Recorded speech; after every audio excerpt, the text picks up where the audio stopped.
episode I want to talk about Waterslide transfers or Waterslide decals and their various uses in the miniature hobby. Waterslide decal paper is basically a coated paper which can be used to create transfers which can be attached to various surfaces such as ceramics, glass, candles, plastic and wood.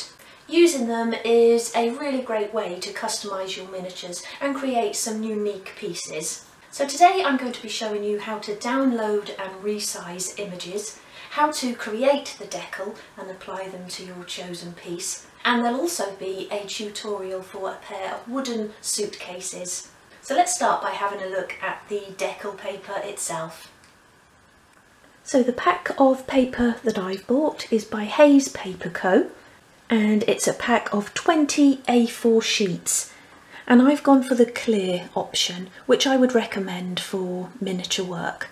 And I got this from Amazon. And if I show you a sheet of the paper, it's got this coating on. If I angle it into the light there, you can see that. And that's the side that you print on. The other side is just a matte paper. And to actually print the decals or print onto the paper, you need an inkjet printer. And then once you've printed your designs, you would coat with a clear acrylic spray. And I've got this one, which is Keen Crystal Clear. And you give it several coats of this, allowing it to dry fully between coats. And then once it's dry, you would cut the designs out, soak them in water for a few minutes before applying them to your chosen piece. So it's quite an easy process. So what I'd like to show you now is how to actually create some images. So one of the best ways to search for images for your decals is to search on Google Images, and here you'll find anything you could possibly think of. And just as an example, I've put in here vintage crate labels, and it's just brought up pages and pages of some really lovely labels. And what you actually want to look for is a JPEG image. And you can tell if it's a JPEG if you click on it, for example. Bring up the larger picture and then right click and do Save Image As. And when that brings up your file box, it will tell you down here Save As Type, and that will be JPEG. And always pick the JPEG rather than a PNG image or any other sort of image that it gives you. It might just say web image and then you'll be saving the entire page. So look for the JPEG and then you would save it to your computer. If you're looking maybe for a little flower picture, I always put, let's do flower posy, and I always put the word print or prints on the end. Otherwise it's actually going to bring up a real life image or a photograph. And what you actually want is a nice little printed image. And these sort of things would be really nice for crockery, or maybe around a little cup or a mug or something like that. And always do find the largest image. So let's find one here that isn't actually being sold by somebody. Click on that one like that. And then it brings up a larger image, but you can even click on that again and that will take you to the original image. And then you would right click and Save Image As.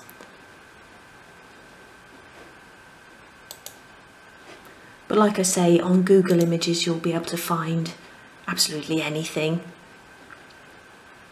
So to find an image for the suitcase, come into Google Images and search for Fly the World suitcase. And for some reason I always thought it said come fly with me, but it is actually Fly the World. And then you want to find an image that is square on to the camera. So I chose this one, and this is an Amazon image. So if you click onto it and bring up the larger image and then click onto that, and that will give you the clearest image if you actually click onto the website that's selling it.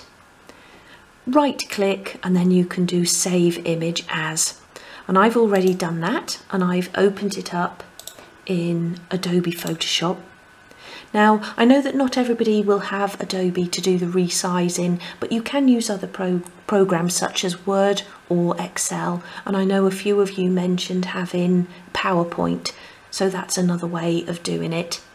Now, looking at this image from this angle, it doesn't quite look square to me, so I'm going to just do Image, Rotate Canvas, and then I'm just going to just do it 25 degrees in a clockwise angle. Does that look more square?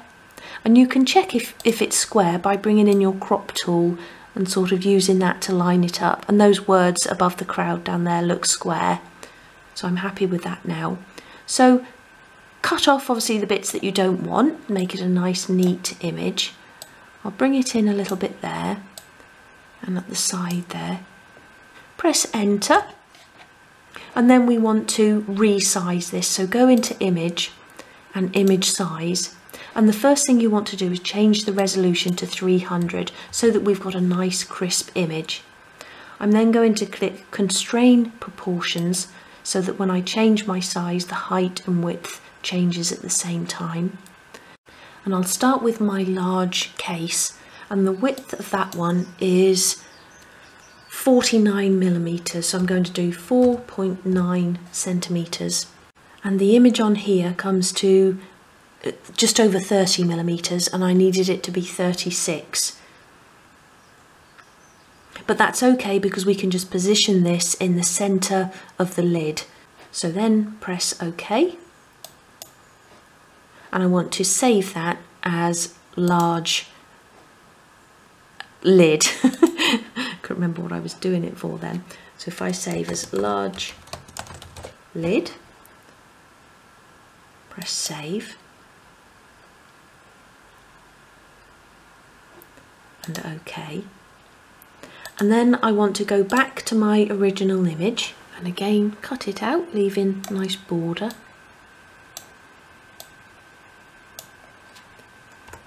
Enter. Don't forget to change your resolution, and then put your next size in. So mine's 44 millimeters, and I wanted that to be 31 high, but that will be just under 28 high. So again, that's okay, we'll just position it in the center. So okay, and then save that as a small lid.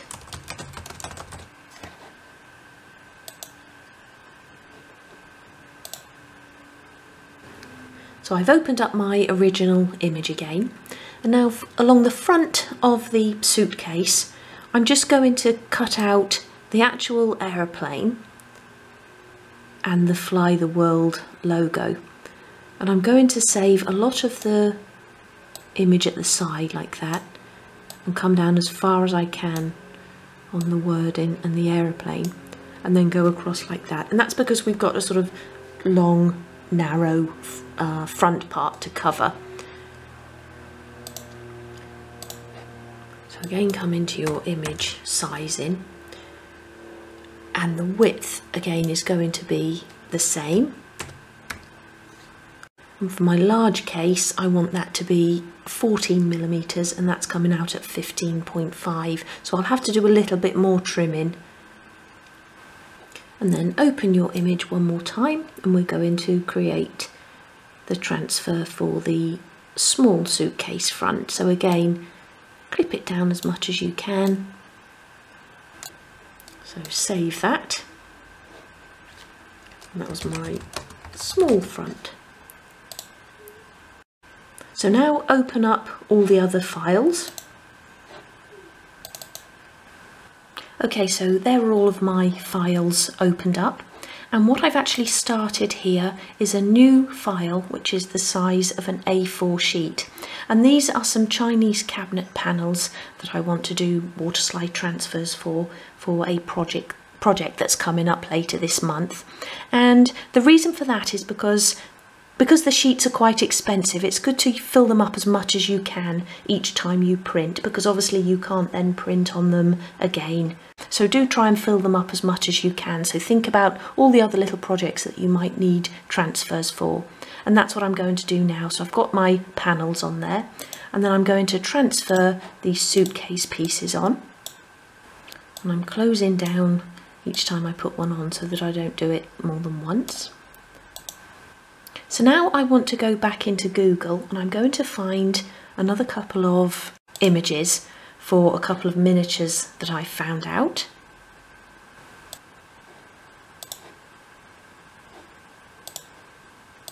Put that on as well. That's just a little tiny one there. So work out what you need images for.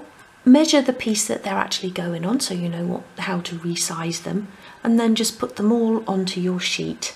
And once I fill my sheet, we'll do a little draft test run just to make sure that they're on there and nothing's being clipped off. Okay, so I filled my sheet here. It's not completely full, but there's not really anything else I can think of at the moment to print. And then you want to come up into layer and flatten image, and that makes it all into one image. But before you do that, just make sure you're happy with the positioning of each of those images. And I think I've got enough room between them all there. So flatten image. And then I want to do a trial print run. So I'm going to print it as a draft. And then I won't use too much ink either. So it's telling me that some clipping will occur. So it might be that their images are too stretched out. But if so, the draft will show us that and then I can change it. So I hit proceed. And then I come up here into properties and I just want to do a draft test there. Now before I press OK, I just want to show you that I've actually just put a little cross onto the edge of my piece of paper here, and that's just because I want to make sure which way around I need to put the Waterslide transfer paper into my printer. So I'm happy with the printing and they all fit onto that page, and the little cross that I did is on the back of there, so I know that I need to place the Waterslide decal sheet face down in my printer to get it to print on the right side of the paper. And I actually want to do that now, so I'll get one of my sheets put into the printer. So that's in there face down. So now I can print again, and this time I want to print at my printer's best quality setting. So I've changed the print quality in there to high, and OK.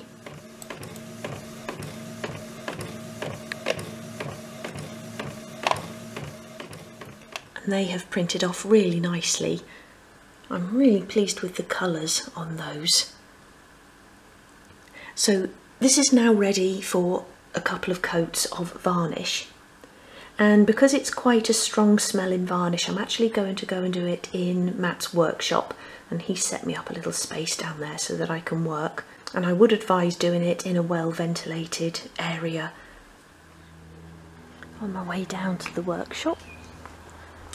It's beautiful out here today.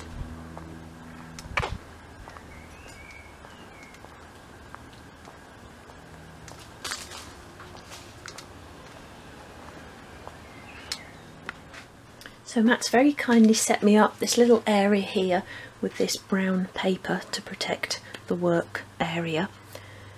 So I've got my spray here. I need to start by giving that a really good shake. Okay, so I'm going to apply the first coat, and you just sort of want to go across in layers like that, and making sure that you're getting an even coat all the way over.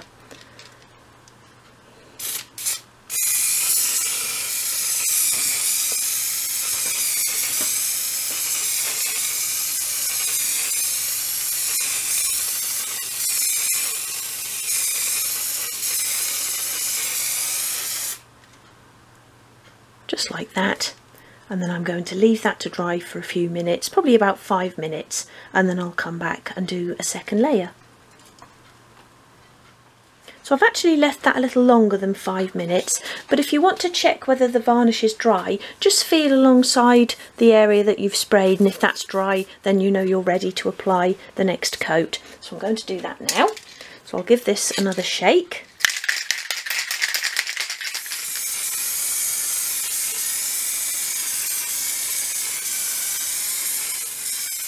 So So I applied a third coat of varnish to my sheet of decals, and these have now been drying for about 4 hours, and they are now completely dry.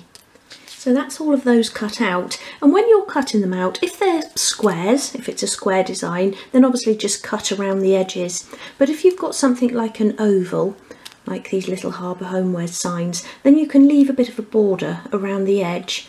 If you try to cut too close to your design, then you might ruin the design. I've tried to cut ovals out before where I've got a little outline like this, and you end up cutting into it, and even a little tiny bit is really noticeable once the decal is in place. So just leave a little bit around the edge and it's clear so it won't be seen, and obviously the same with these tiny little intricate designs, you'd never cut around that, so just cut a square around. So the other ones I printed off there were a Beachcomber Street, and this one I actually made up in Excel. So I just typed the word and then did a heavy black border around the outside, and that's for my little Harbour Homewares shop, the street sign. So I'll be making a little white wooden plaque to put that on, and if you're a tier 2 member you'll see me actually make that in an upcoming episode. So I'll put that to one side, and the same with these. I'm going to make some little storage crates to go underneath the downstairs shelves, and I'll be sticking those on the front. And I just made 6 because I thought, well, I'll always be able to use those in the shop. I'll be able to use those on other projects. So I'll put those to one side as well. And then what I want to do now is attach my little flower decal to my jug. I think that's going to look really pretty on there. And then I've printed off these little apple signs to go at each end of this little wooden crate that I made a little while ago. And then I'll be showing you how to make those lovely suitcases, and we'll be using these ones for those. Okay, so I've got here a saucer of water, and I've got my long nose tweezers and a couple of pieces of kitchen towel here. And you just want to soak the decal in the water until it starts removing from the backing paper, or peeling away from the backing paper. So pop those in like that, press them down. And that shouldn't take too long. I think the packet advises leaving them for a minute or so. Yes, the packet says 30 to 60 seconds until it can remove easily from the paper. And I actually like to leave them until you can see them coming off the backing. So I can see now that they're just starting to come away from the backing. I'm going to start with the crate. So if you can just get hold of the graphic, then do, or the decal rather.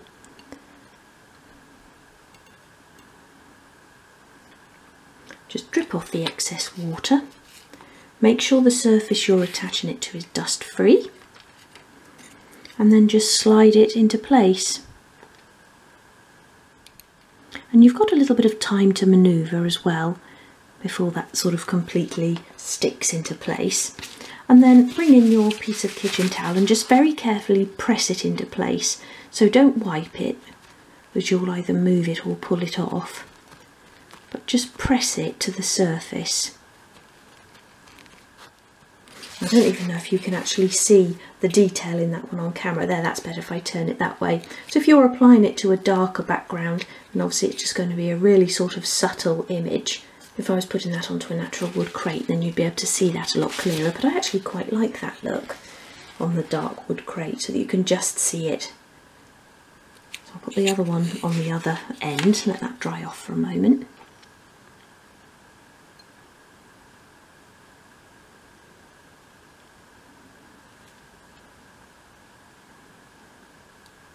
And for these I just put into Google vintage apple crate label, and that brought up lots of search results as well.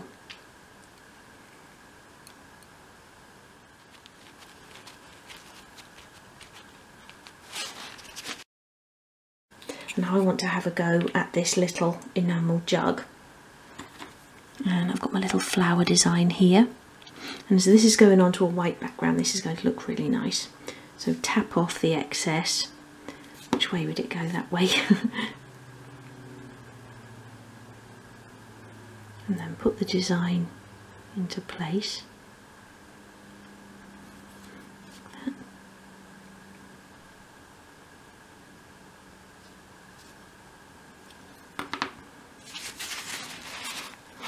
Great, I think that looks really nice. And again, press it into place. I think I just moved it around there. And when you're working on, you know, a metal surface, they are going to move around more. On wood, they sort of stick quite quickly. So I'm sort of pressing it and holding it with my thumb at the same time. Doesn't that look pretty? So I'll pop that to one side to dry as well. So begin by cutting your pieces needed for the small and large suitcase. And we're going to apply the wood dye before construction. And it's just because wood dye doesn't take over glue residue, and we'll end up with lots of those little marks on the suitcases if we constructed it first. But if you are just going to use paint, then you can paint them after we've constructed, and then you can give them a gentle sand before we apply the Waterslide decals. So I'm going to begin by giving my wood dye a good shake. So I've got my plastic glove on to protect my hand from the wood dye, and I'm just going to try and keep these in some sort of order as I place them onto my plastic tray. And I'm just going to do one coat,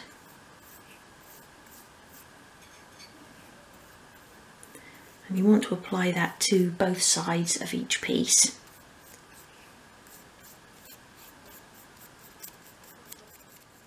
So that's one coat of wood dye on each of those pieces, and I'm now going to leave those to dry probably for a couple of hours, and then we'll come back and begin construction. So once the wood dye has dried, sort your pieces back into tops and bottoms, and these are very similar to constructing a drawer, except we're going to attach the front and back pieces to the base first, and then the sides rather than the other way around. And that's just because when we then add the leather straps, they cover up the joins of the case, so it looks a little bit neater. So begin by applying glue along the front and back edges of your base piece.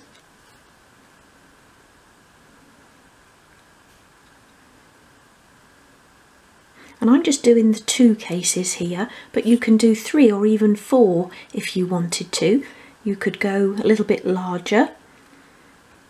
So just copy those measurements in the cutting list and just increase the sizes by a little bit on each one, or on each piece, you know. So attach the front and back pieces so you've got those nice flush edges along the sides.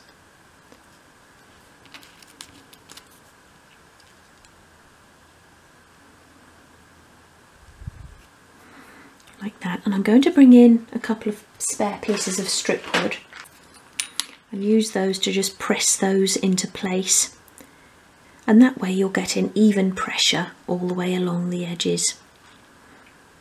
I'll press that like that, slide that along, and that can be left to dry off, and then you can start on the second case.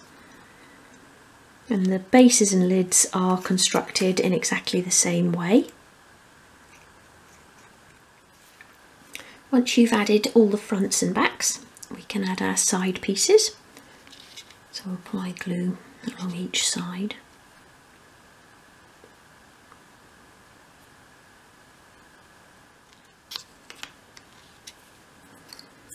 Pop that back down and attach the side so you've got those nice flush edges along the front and back. You may need to pull the front and back pieces out a little bit to meet the sides of those side pieces, and to square the whole thing off. And when you've got it into place, you can just very carefully pick that up and give it a good squeeze. Press it all together, and don't forget to remove your excess glue as you go along as well.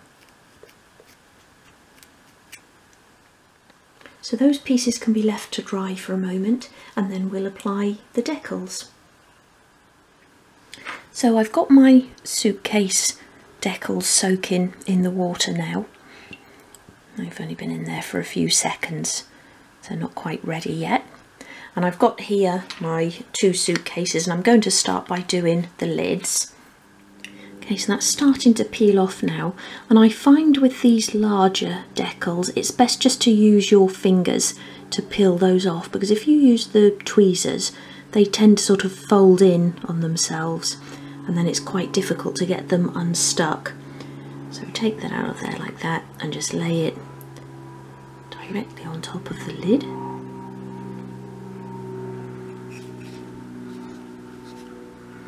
Just got to bring it back this way a little bit. I keep pulling it up as I'm trying to straighten it, and with these larger ones as well you tend to get more wrinkles. So I'm just going to use the kitchen towel to pull that over.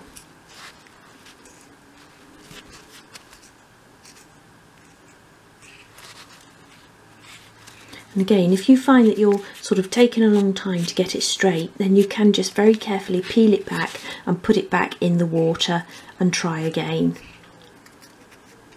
I think that's about right now.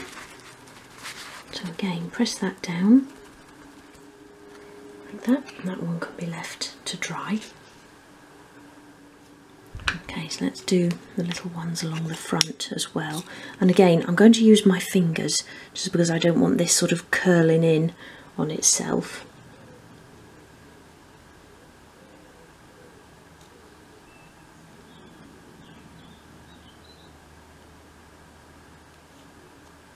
That one went on a little bit easier.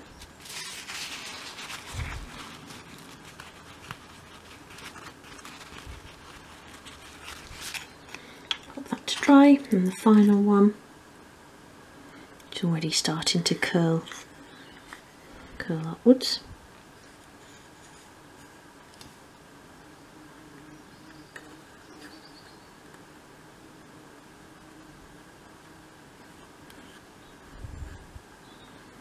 One there like that.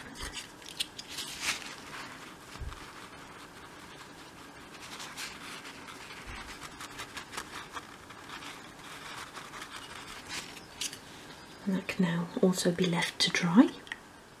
So once I'd let the Waterslide transfers completely dry, I lacquered all of these pieces, and I actually used the spray lacquer to do that as well. But one thing you have to make sure of is not to apply too much of it, and I did do that with the lid of my smaller case, and I don't know if you can pick that up there on camera, but the transfer has actually gone a little bit wrinkled.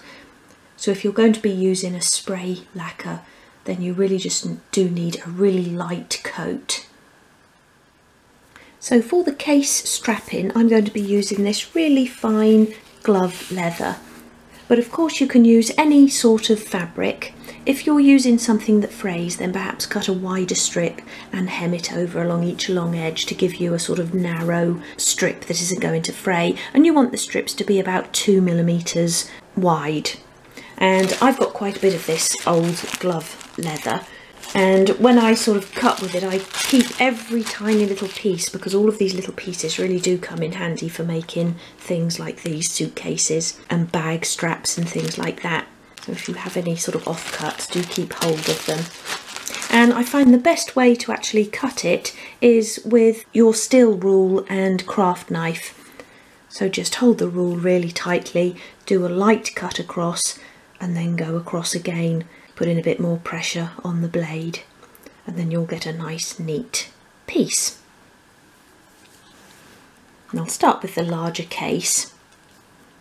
So I've got two longer pieces of leather here, and what we're actually going to do is feed these around, starting at the lid there, around the back, and then come back up and join it here at the top of the base piece. And what we're actually doing is making a hinge using the strap, and the strap is also going to be covering up the joins at the edges of the wood.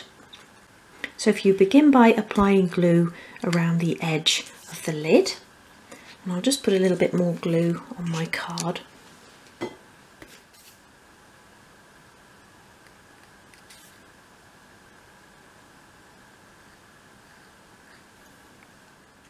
So begin by attaching the strip at the front of the case there, so the bottom of it is flush with the bottom of the lid.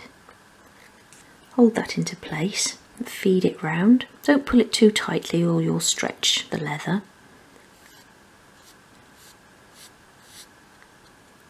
Make sure it's sitting right along the edge of the case there, or the lid, sorry. Down the back like that.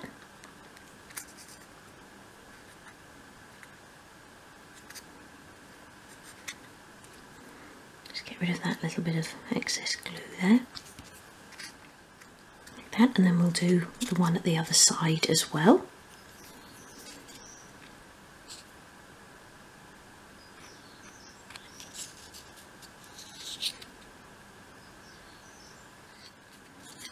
Again, start along that front edge and feed it round. So I'm just going to put that to one side to dry off for a moment, and I'm going to work on the smaller case, and then we'll come back and fix these two pieces together. So now take the larger case base and do the same thing again.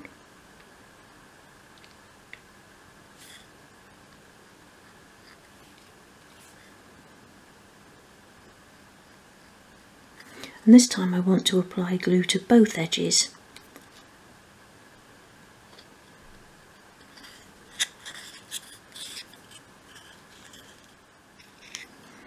Like that.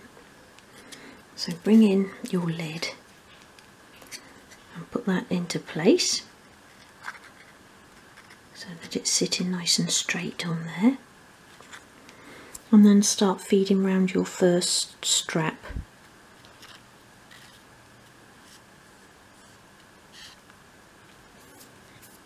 Bring it round the bottom like that.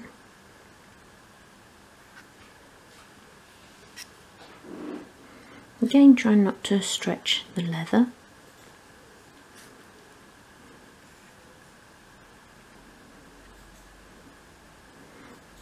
Just press that into place up there. And we'll come back and snip that off.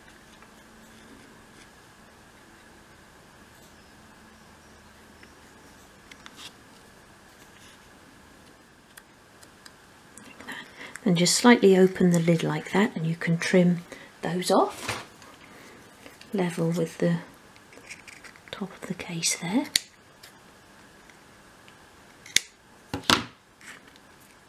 I might need to just take a little bit extra off of those. It's because I'm using these massive scissors again. Better. Then get rid of your excess glue.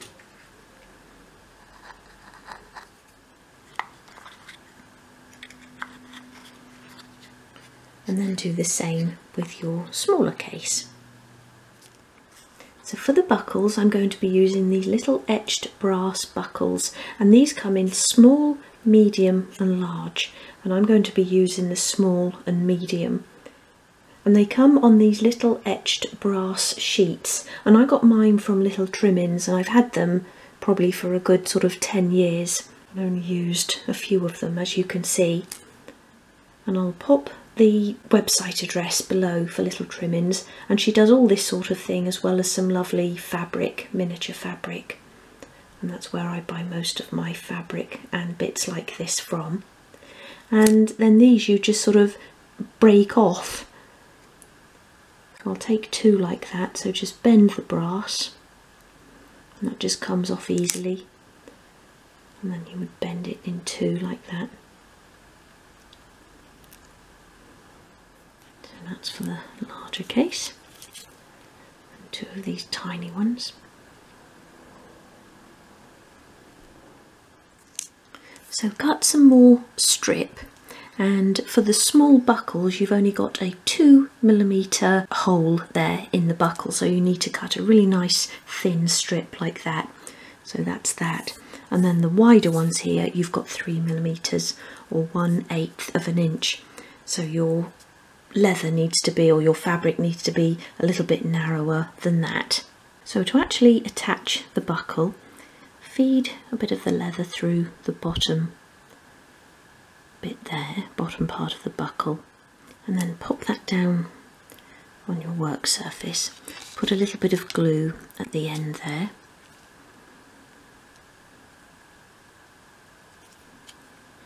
And then you want to encase the buckle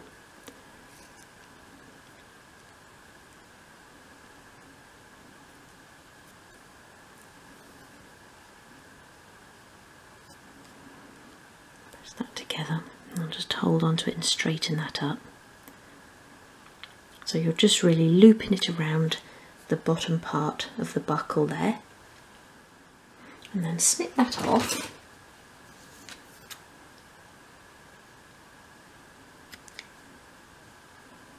And then just snip the bottom of that little folded bit into a point.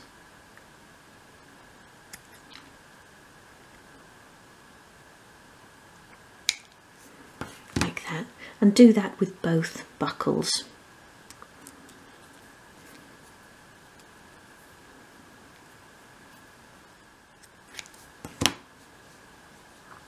So I'm going to leave those to dry and work on the smaller ones.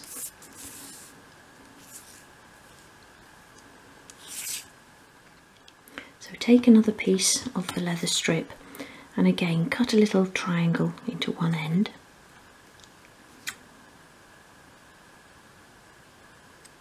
Like that. Let's just even that up a bit.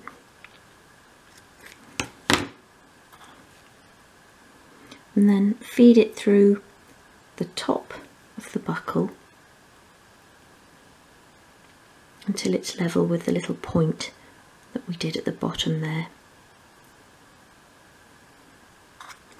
And then this is going to be positioned at the front of the case there, and I like to do it so that the centre of the buckle is across the join between the base and the lid.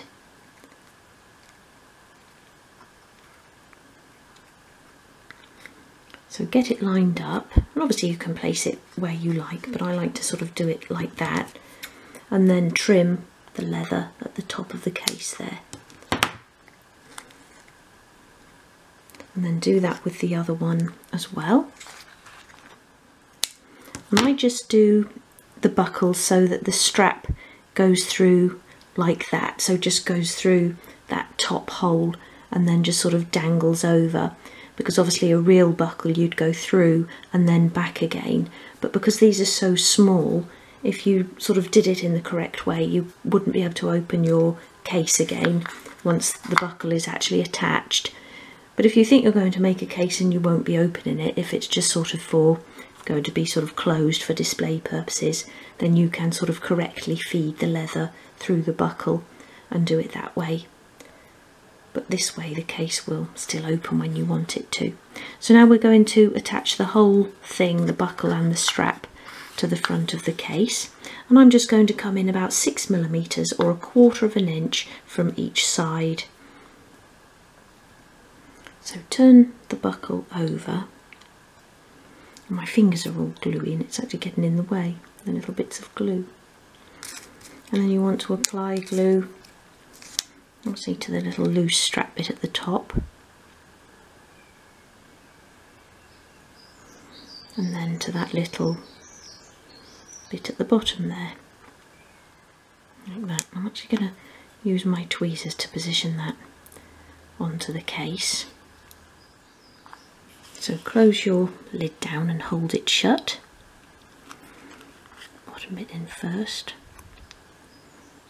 and then straighten up the strap at the top. Got my fingers in the way there.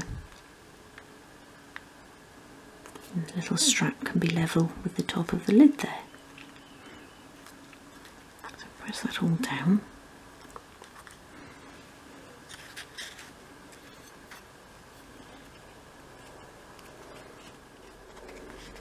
And then you can actually still open the case. Now I won't pull it all the way out yet, just because I want to leave it to dry for a moment and get rid of the excess glue. And then do the same thing again at the other side.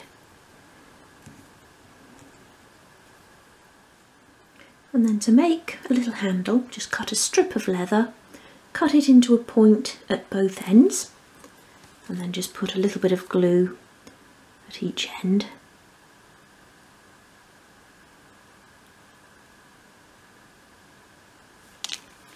And then use your tweezers to attach that to the front of the case, somewhere in the middle there.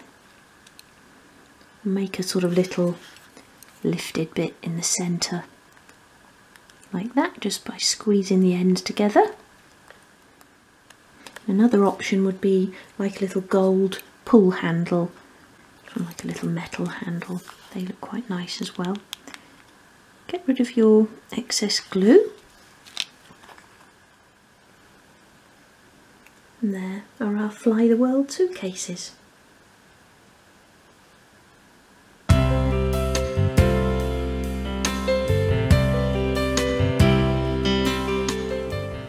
I've done quite a few tutorials for bread bins. Obviously this wouldn't work on the roll top bread bin, but I've done this one and a little bread box over on YouTube. This one is actually on Facebook. It was a photo tutorial and I recently reshared that. So if you pop onto my Facebook page, you'll be able to find that. And I think the Waterslide transfers work really well on bread bins. This one I really love, and I've done a couple of these. I did I Heart My Doll's House and I Heart Miniatures, but I was thinking you could actually print a little pattern on a Waterslide transfer that would wrap all the way around a cup.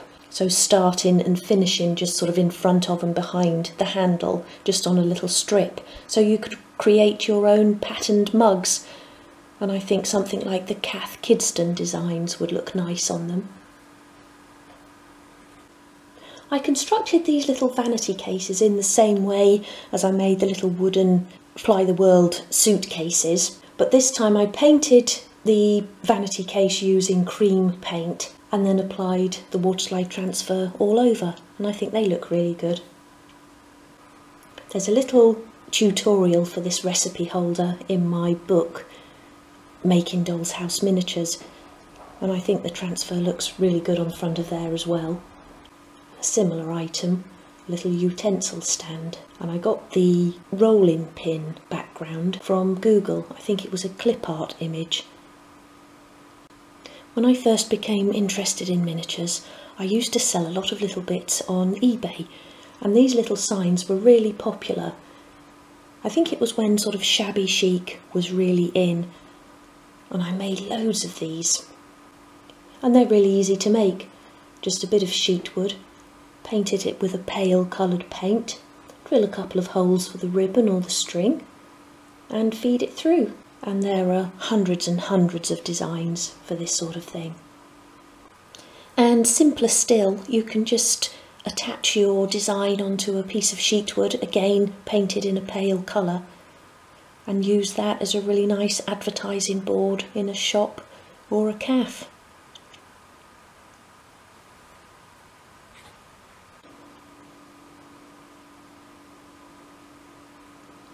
These little serving trays are really easy to make as well, similar to making a drawer, so just attach your sides and then attach the front and back. Drill holes into the sides first if you want to add a little string handle, and again there are so many designs you could use on these. I think we might have to have a little shelf of serving trays in the Little Harbour Homewares shop.